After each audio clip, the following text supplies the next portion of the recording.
Can't hear you. Are you able to hear me now? Yeah, I'm able to hear you. Okay, great. Hi, everyone, and thank you for having me.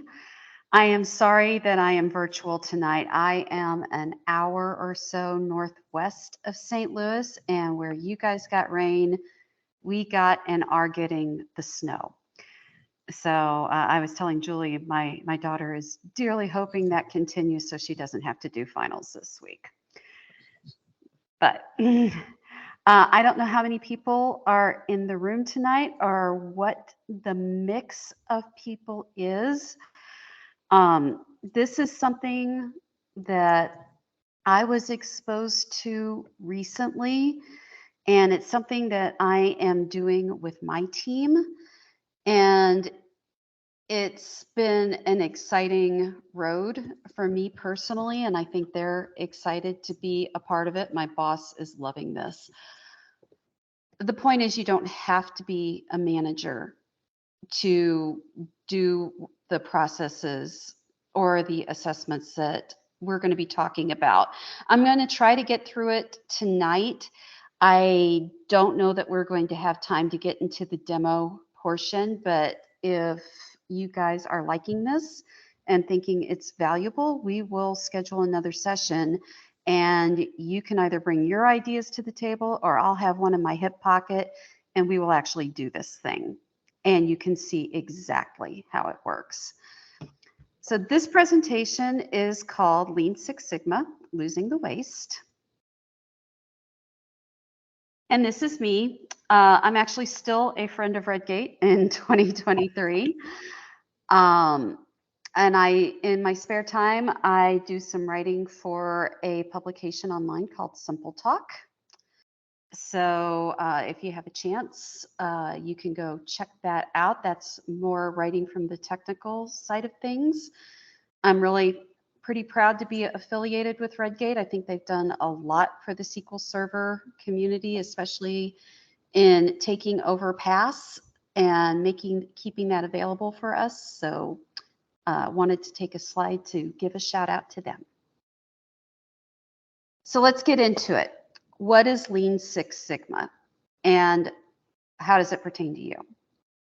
So Lean Six Sigma is a combined approach of Lean, which was started by Toyota in the 1970s as a way of streamlining processes such that they would get the very best possible outcomes with the least amount of waste. And Six Sigma, which you guys have probably at least heard of, they of the belts. It's a kind of a project management approach.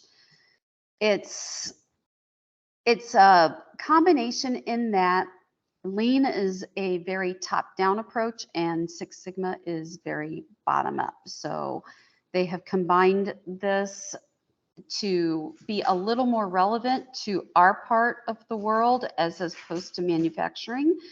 And it has caught on.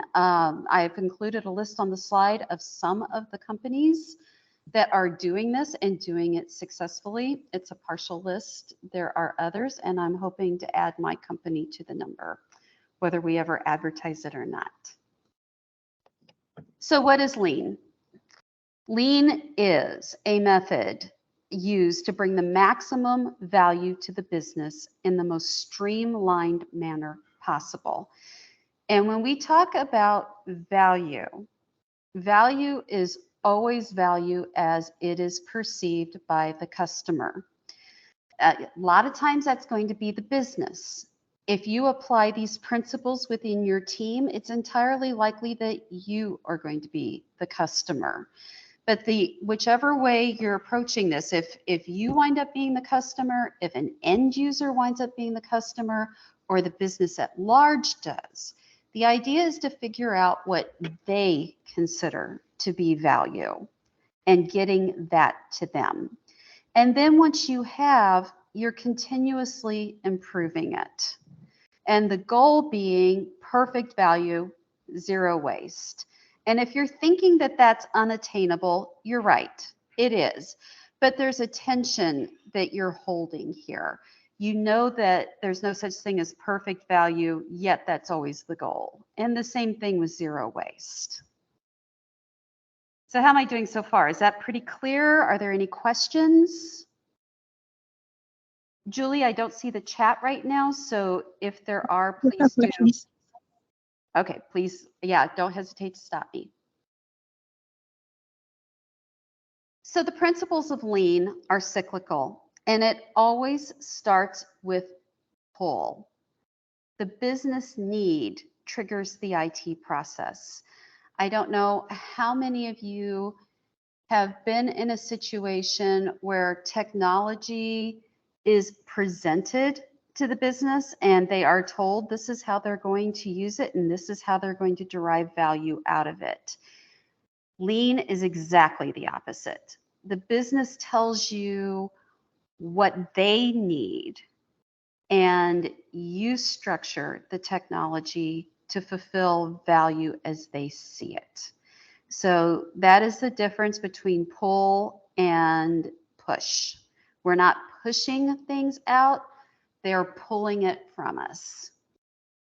We ask, how do we do it right the first time? Because perfection is our goal. And this kind of aligns, I don't know if you've ever heard Kimberly Tripp talk about, just how much of your upfront time should be spent in planning versus implementation.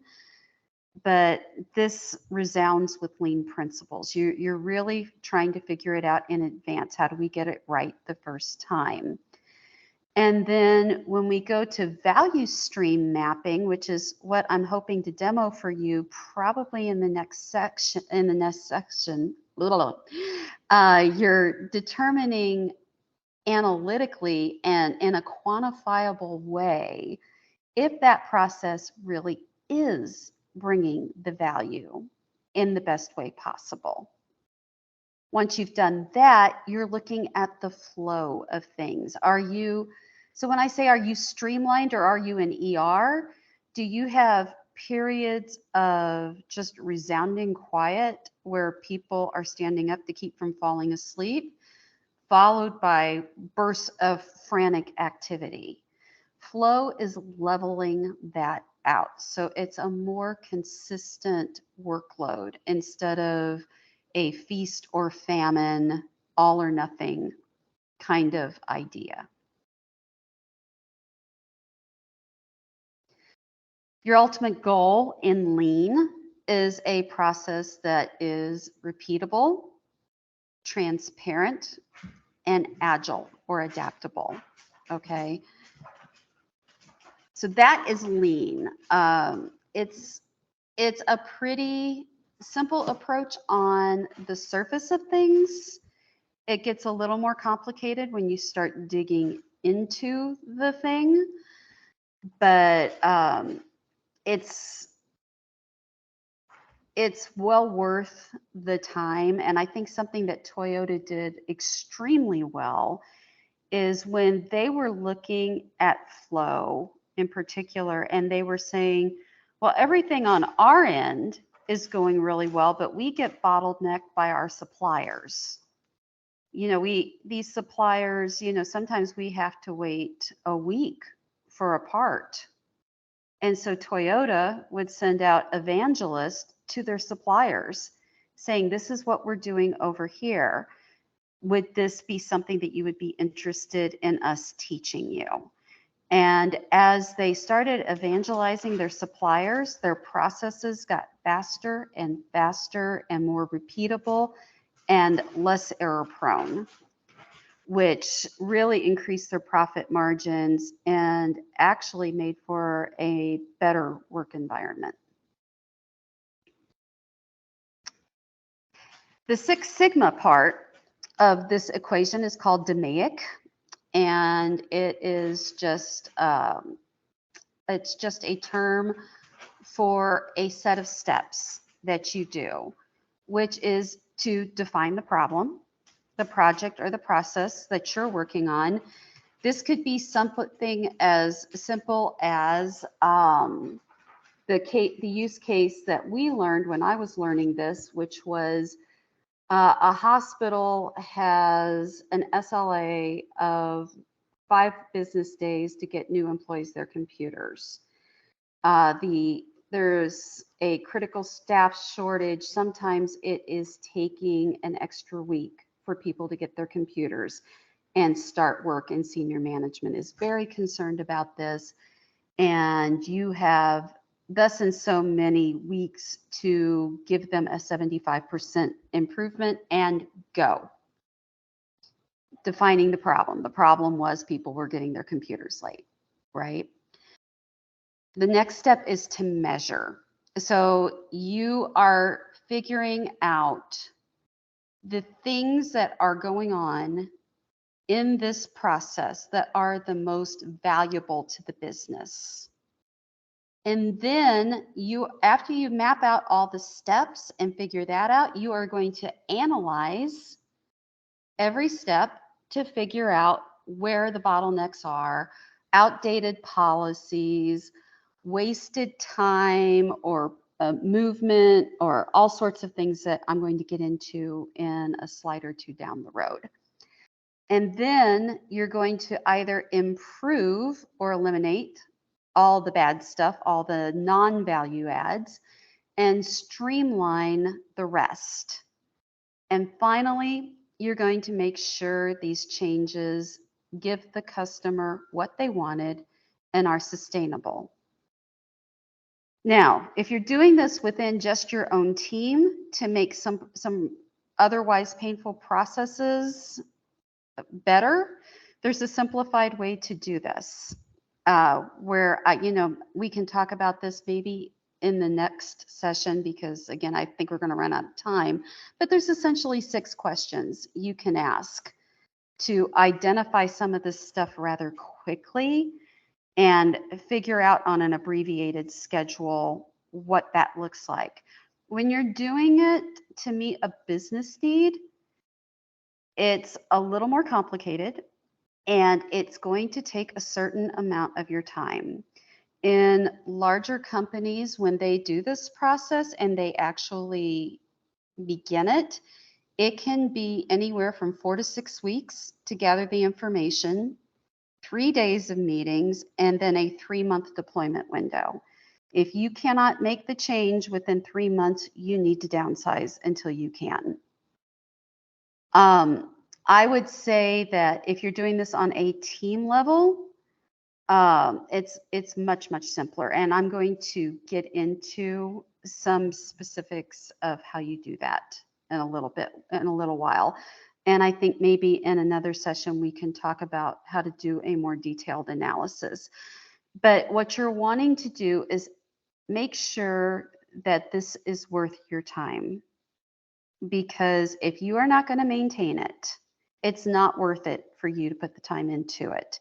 And if you are trying to solve a problem at a business level scale, it is going to be critical to have business buy-in and a sponsor to ensure that the changes that you're making are going to hold, right?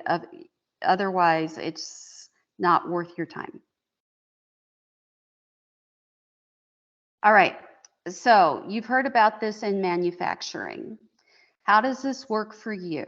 How does this work if you are just wanting to look at things maybe that you want to improve in your team? We'll start simple.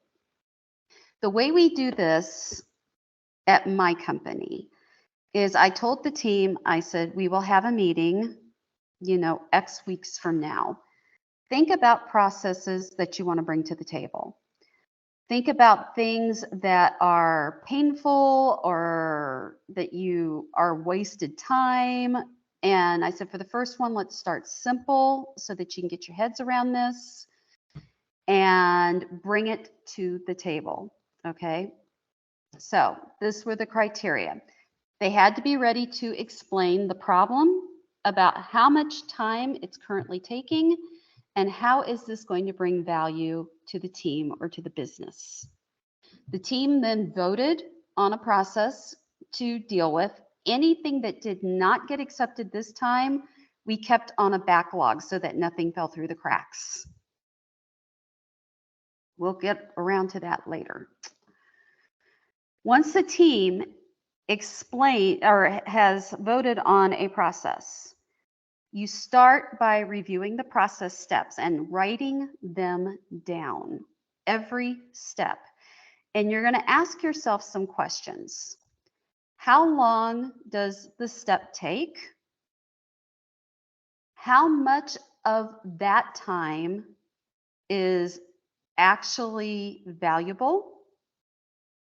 How much of that time is full of necessary evils? And when I say necessary evils, I'm talking meetings, I'm talking documentation, I'm talking things that you have to get the job done, but doesn't necessarily give value in and of itself.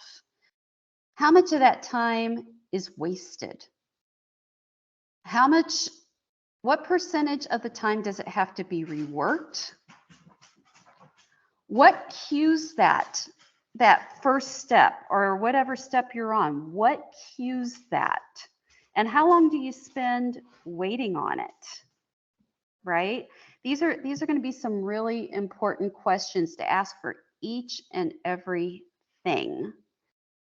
Once you've got those questions answered, you talk about what an ideal state might look like and do it again.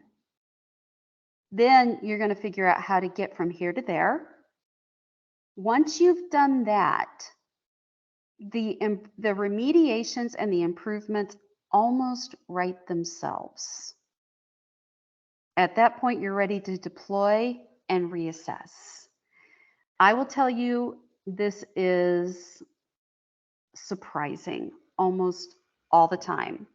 Now, in the corporate world, this is done on a big 11 by 17 sheet of paper that is taped up on a wall with Post-it notes.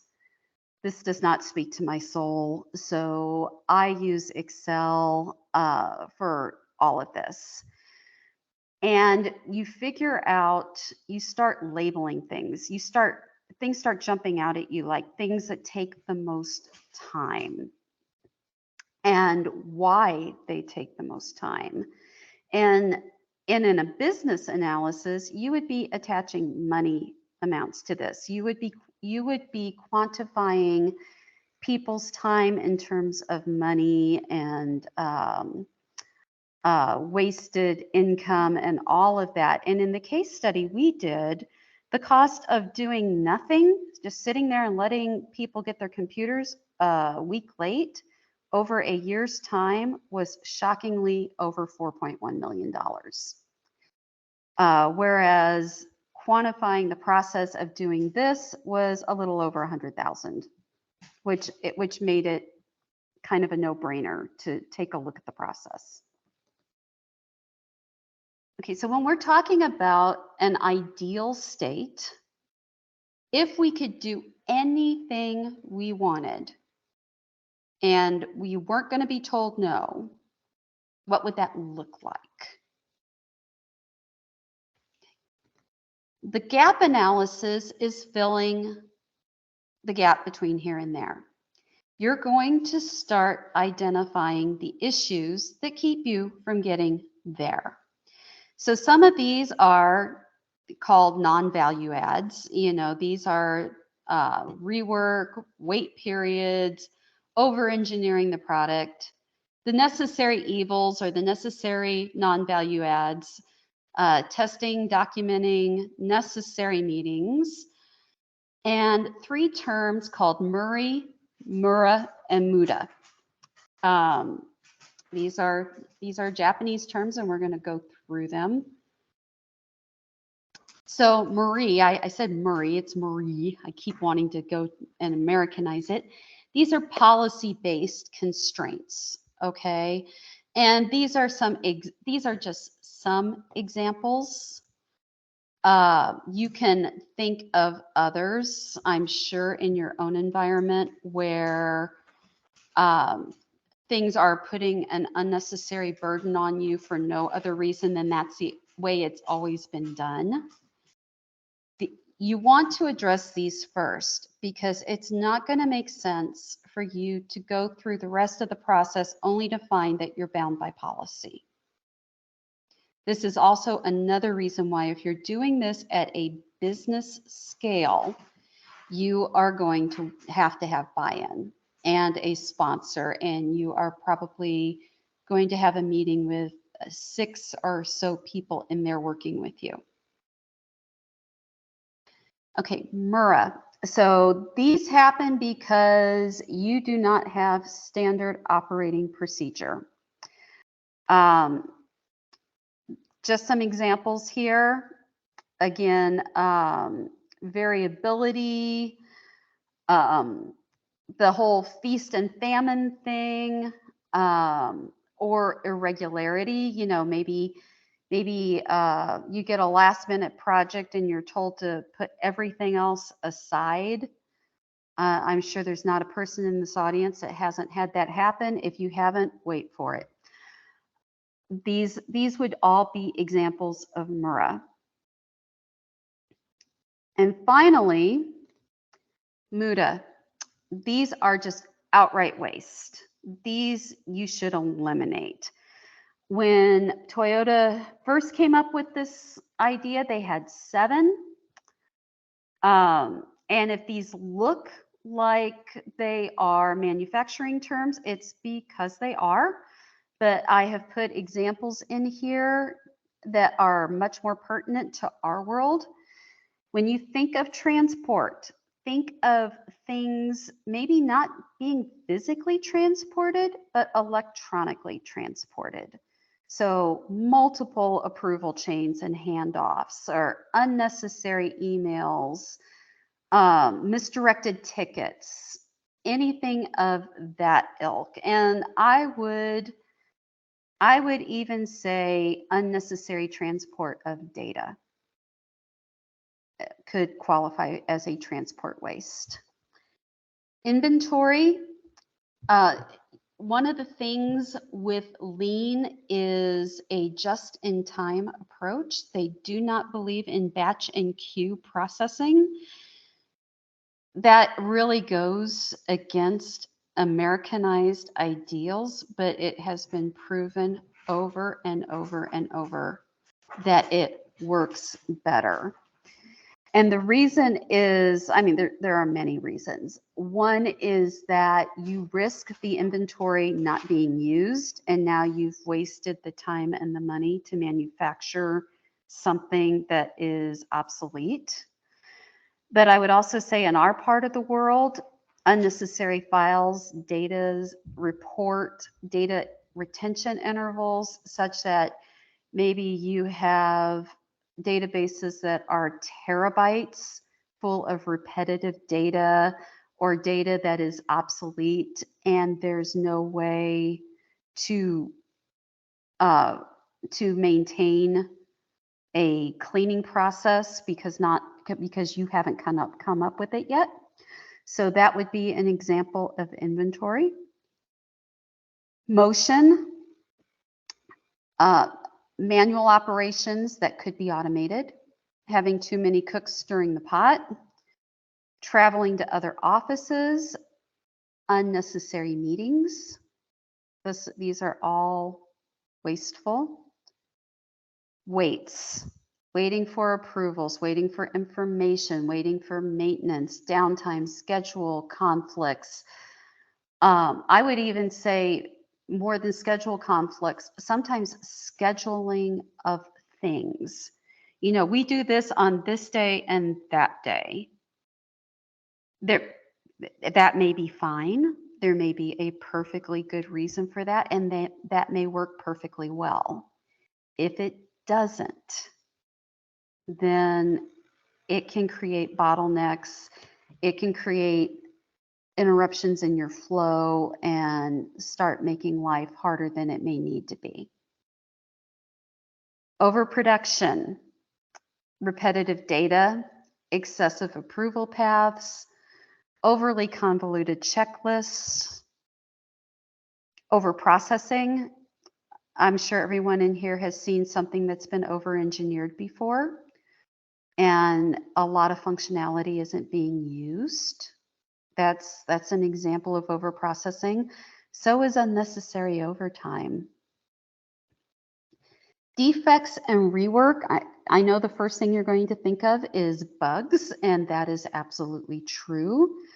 But staff turnover and leadership turnover are other examples of this. There is a hazard with any time you hand off work of things falling through the cracks. Usually you'll see things not being communicated clearly, or the person who handed it off thought they were clear and the recipient of that information was not. I have been on both sides of that. I've been the guilty one, I've been the recipient. Either way, it does lead to extra time clarifying and going back over it, and fundamental design and architectural errors can be grouped into this. The eighth one was added after the fact, and one of the best examples of this I ever heard was a lady who wrote an autobiography years ago that I read. I think it was called Spy Mom. She was, or Spy Widow, it was Spy Widow. She was a woman who had lost her husband. She had a master's degree and she was fluent in several languages and decided that she wanted to apply for the CIA. And the CIA wanted to take this woman and hire her as a secretary. Talk about a waste of talent. Fortunately, she was willing to fight to get a field agent position and was involved in some really interesting and important operations for the United States. The same thing is true in our world. Maybe you have someone who has exceptional analytical talent, but they haven't been given an opportunity to really showcase that talent and shine. Doing these processes requires analytic talent. Maybe that person works with you in crunching these numbers and bringing meaning. Maybe you have someone who is very strong in figuring out process and you're getting ready to incorporate a new technology. You could turn that person loose on that technology and say, take a look at this, immerse yourself in it, find the holes, find where you know the holes are going to be and bring it to the table.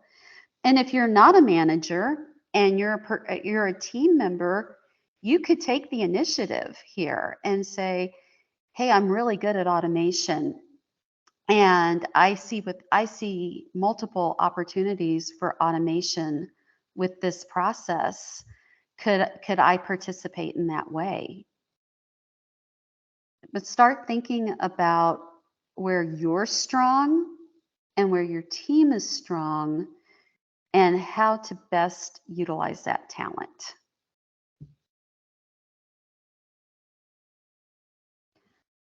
All right, so here is where we start determining process remediations. You've written down all the steps. You have written down all the answers to the questions, right? What cues the step? How long does the step take? How much of that time is actually used for something of value? What's used for necessary evils? What's used and is wasted? All of those things. It's going to start writing itself, and it's kind of shocking when you get the numbers down. You'll think you know where all of the wait times are, and you'll be partially right. But more oftentimes than not, things are going to jump out at you, and you're going to think, I did not know. You're going to label all of these things. You're going to label it as this is our biggest wait time. This is a transportation issue. This is a weight issue. You know, this is a policy thing. This is an example of Marie. This is an example of Mura. We have not standardized this, and we need to. As you start labeling these, you're going to start seeing visually what you need to start addressing. Anything that is a non-value add should be removed and or reworked so that it is valuable. The necessary evils, the necessary non-value adds, should be minimized wherever you can. This one is a little harder. You may not be able to minimize necessary meetings. I certainly don't necessarily recommend minimizing testing, but if you see the opportunity, take it. The Marie, Mara, and Muda, they need to be reworked whenever you possibly can. Identifying the opportunities for improvement. I would say many of the people in the room are probably DBAs. If not, you're definitely in information technology. Optimization should be our lifeblood. How do we further improve this? That you have some options. Shift left is a technique that allows you to think about what could we do sooner? Where does it make sense to move things sooner in the process? Heijunka is a Japanese term for leveling. And this starts to deal with flow.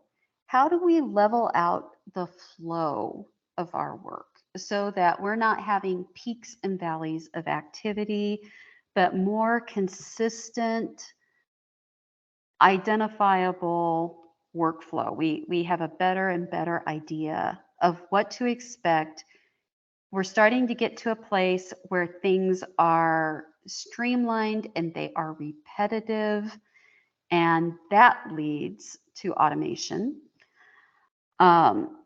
The third one is multi-streaming. What can we do? How many things can we multitask? With automation, there's a good chance that you can. Maybe 2 or more steps in your process could be multi-streamed to lessen the time that it takes. And finally, poka-yoke is a Japanese term for error proofing. We talked at the beginning about the importance of making sure that it was as perfect as possible. This is the final sanity check process of looking through and saying, how do we make this as bomb-proof as possible?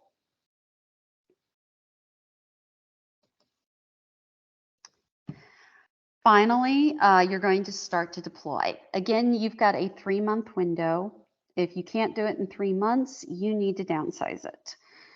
But this could be any one or combo of the following. You can either finish documenting the changes and or deploy new automation and changes to existing automation.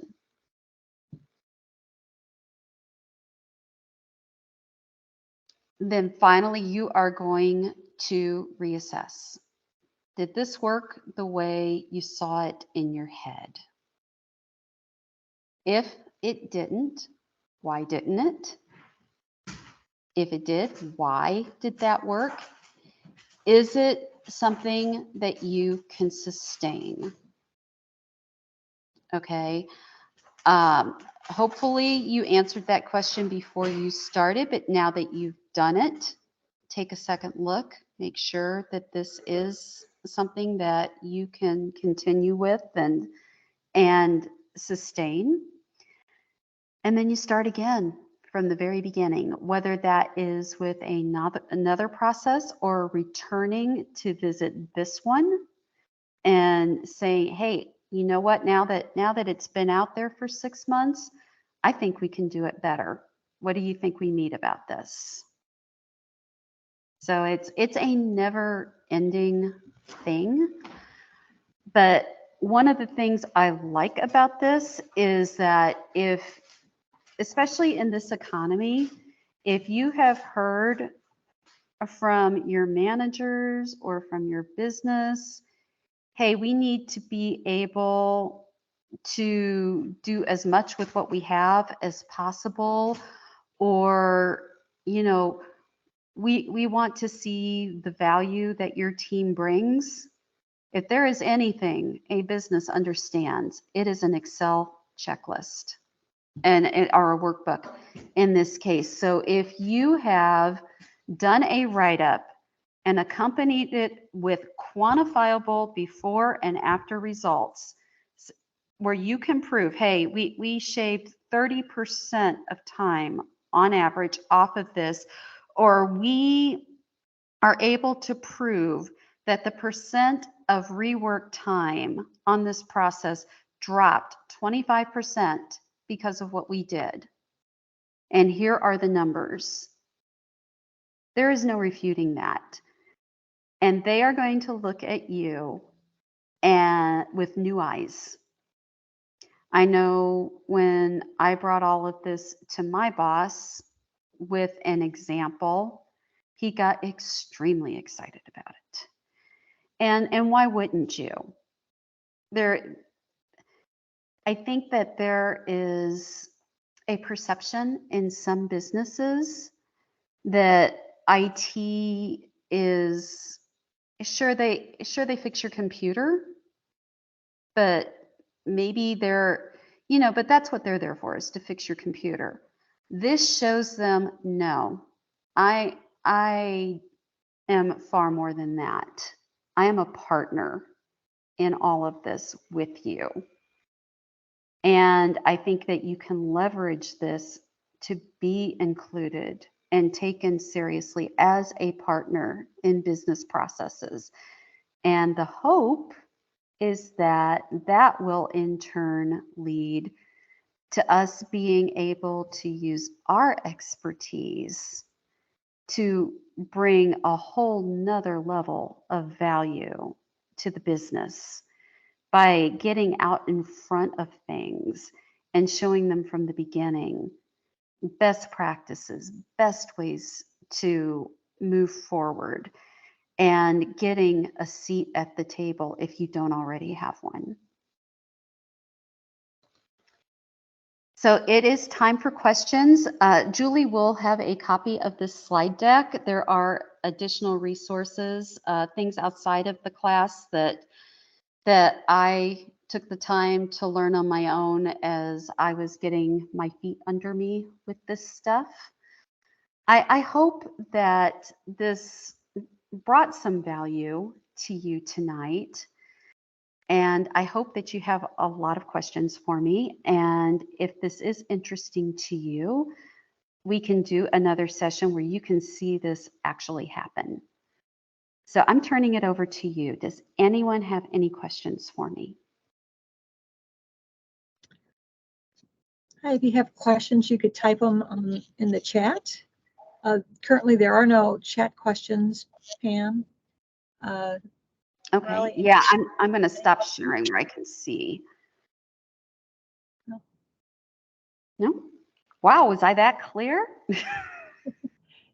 Any questions, Andy, on Six Sigma Lean?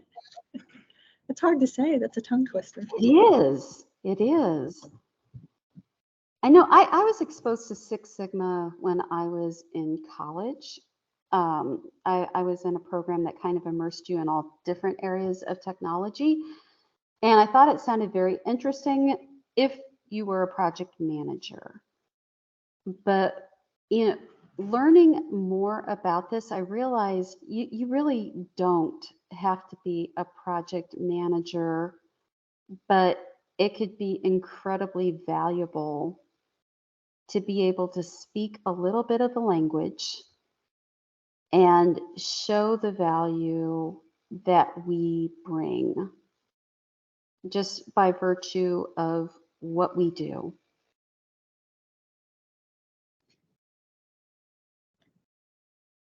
No questions? Nope.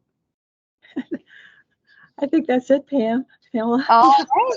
Yeah, All I right. like this, the slides and the terminology and the scope. You know, if it's going to take more than 3 months, go back to the beginning and pick something that's more narrow focused. Yeah. Yeah, break it out into chunks. You may be trying to take too big of a bite. So keep it manageable. But it doesn't mean don't do the thing, just do a smaller version of the thing. Well, thank you very much. We appreciate you presenting tonight. Oh, I was happy to do it again. I'm sorry I'm virtual, and I'm sorry I the closer we got, the more I realized we probably would not have good time for a demo, because it does take a little bit of time, but if people want it, we'll do it later. Okay. Well, thank All you right. very much. Appreciate your time on this. Of course.